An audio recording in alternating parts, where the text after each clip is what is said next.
Welcome to Khyati connects. భారతదేశ వ్యాప్తంగా దాదాపు 250 చోట్ల బుధవారం నాడు డ్రిల్స్ నిర్వహించనున్నారు. సివిల్ డిఫెన్స్ డ్రిల్స్గా వీటిని చెప్తున్నారు. అంటే ఏంటంటే యుద్ధం కనుక వస్తే ఎలా అప్రమత్తంగా ఉండాలి, ఎలాంటి చర్యలు తీసుకోవాలి, ఎలాంటి ముందస్తు జాగ్రత్తలు తీసుకోవాలి అనేది ఒక ప్రాక్టికల్గా దాన్ని చూడటం, అవసరమైన చర్యలు తీసుకోవటం అనేది దీని ఉద్దేశం. మీకు తెలుసు, పహల్గామ్ దాడుల అనంతరం భారత్ పాకిస్తాన్ మీద తీవ్రమైన ఆంక్షలను విధించింది. సింధు జలాల రాకపోకల్ని నియంత్రించింది. అలాగే పాక్ చేస్తున్న కవ్వింపు ధోరణికి వ్యతిరేకంగా సరిహద్దుల దగ్గర పాక్ కాల్పులు జరుపుతోంది, దాన్ని రిటాలియేట్ చేస్తోంది.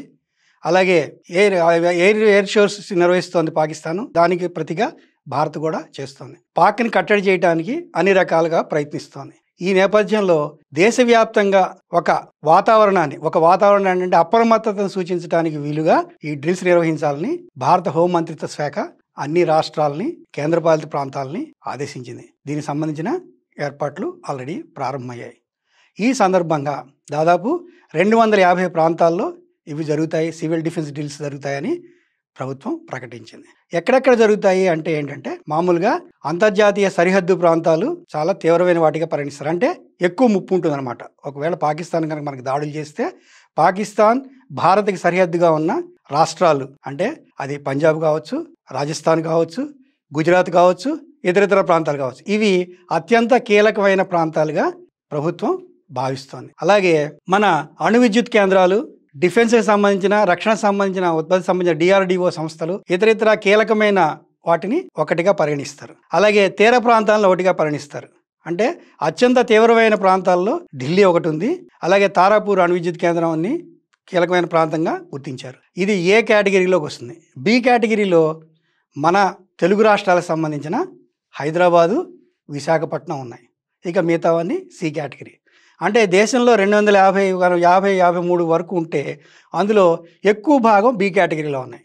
అంటే అత్యంత తీవ్రమైనవి కావు, అత్యంత బలమైనవి కాకుండా మిడిల్. సో ఈ అప్రమత్తత అనేది చాలా తీవ్రంగా ఉంటుంది. తీవ్రంగా అయింది సెన్స్ ఏంటంటే, అప్రమత్తత మరింత జాగ్రత్తగా తీసుకోవడానికి బి సెంటర్ని బాగా ఫోకస్ చేస్తున్నారు. అంటే యుద్ధం వస్తే ఏం చేయాలి, ఎలాంటి చర్యలు తీసుకోవాలి, యుద్ధం వస్తే ఎలాంటి జాగ్రత్తలు తీసుకోవాలి అంటే ఏంటంటే, ఎలాంటి రక్షణ పొందాలి, గబుక్కుని పారిపోవటం, ఎక్కడ దాక్కోవాలి, ఎలా దాక్కోవాలి, అలాగే మంటల నుంచి ఎలా రక్షించుకోవాలి, అలాగే శత్రువుకి కనపడకుండా ఎలా చేయాలి, ఇలాంటి చర్యలు ఉంటాయి ఇందులో. ఇది డ్రిల్స్లో భాగంగా ఒక యుద్ధ వాతావరణాన్ని, సీన్ని క్రియేట్ చేస్తారు. సో వాళ్ళకందరికీ, పబ్లిక్కి అవేర్ చేస్తారు. సివిలియన్స్ అందరికీ దాని పట్ల అవగాహన పెంచుతారు. అలాగే స్టూడెంట్స్ని కూడా ఇందులో ఇన్వాల్వ్ చేస్తారు. సో యుద్ధం రాగానే ఒక సైరన్ మోగిస్తారు.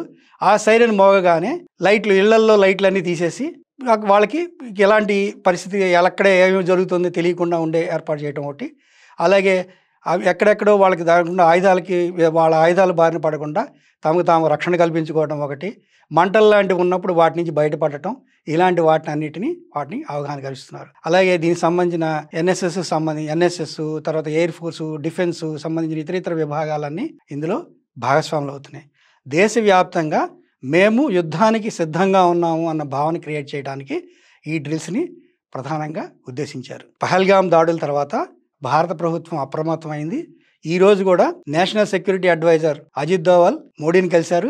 దీనికి సంబంధించిన యుద్ధానికి, ప్రస్తుత పరిస్థితిని సంబంధించిన అంశాలని ఆయనతో పంచుకున్నారు. అలాగే CDS డిఫెన్స్ స్టాఫ్ సంబంధించిన CDS చీఫ్ కూడా ఇంతకుముందు మాట్లాడారు. అలాగే 3 విభాగాల త్రివిధ దళాలకు సంబంధించిన అధిపతులు కూడా మోడీతో పరిస్థితి నివేదించారు. యుద్ధం వస్తుందా రాదా అనే అంశం కాకుండా, యుద్ధం వచ్చినా సరే మేము సిద్ధంగా ఉన్నాము అని చెప్పడానికి భారత్ సంసిద్ధత ప్రకటిస్తోంది. తను తాను సిద్ధమవుతోంది. ఇందులో భాగంగానే ఈ డ్రిల్స్ ఏర్పాటు అవుతున్నాయి. ఒక రకమైన వాతావరణం, అలర్ట్నెస్ సృష్టించడమే దీని ఉద్దేశం తప్ప ప్రజల్ని భయపెట్టడం కాదు, ప్యానిక్ చేయడం కాదు అని హోంమంత్రిత్వ శాఖ దీని గురించి స్పష్టంగా చెప్పింది. అలాగే ఆయా రాష్ట్రాలకు సంబంధించిన హోమ్ సెక్రటరీలతో మాట్లాడినప్పుడు హోమ్ సెక్రటరీలు ఈ విషయాన్ని జాగ్రత్తగా పర్యవేక్షించాలని చెప్పింది. సో బుధవారం నాడు ఈ డ్రిల్స్ దేశవ్యాప్తంగా సాగుతున్నాయి. ఇది ఒక అలర్ట్నెస్ను మళ్ళీ చెప్పుకుంటున్నాం. ఇది ఒక అలర్ట్నెస్ను సూచించే ఒక ప్రయత్నం.